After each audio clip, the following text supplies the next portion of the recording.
لا راجعون كل نفس ذائقة الموت وإنما توفون أجوركم يوم القيامة ولا ليال نفور بجريه دي منيسا guriga rasmigana waa kan bedroomkaaga waa kan waa qolka jiifka fadhi ma laha nin walba meeshaana u dambaysa meeshaana mudan marka loo soo shaqeysto sidoo qabrigaaga u iftiimi lahay maanta aad ku dadaashid salaadaada iyo xiriirka ilaahigaaga aad la leedahay aad hagaajisid maadaama nin walba meeshaan u galaya walaalayaal guriga rasmiga waa kan saana madaxa lagu dhiga inta lagu jeedina maanta geeriyana qabsatay maama qaraawana hanaya dhimatay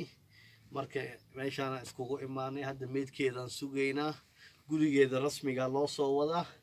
gurigeed kalena oo adduunyada degnaan jirtay waa laga soo kaxeeyay marka maanta guriga rasmiga u soo wadnaa marka nin walba meeshaan uu galaa walaalayaal marka waxa la rabaa wixii dambi gacanta aad ku haysay faraha laga qaado Allah u toobad keentid aad ka fikirtid maalin maanta ahaana inta lagu soo gelinay doona marka intaas aan isku dardaarmeena insha Allah walaalayaal waa walaalkiina Cabduudud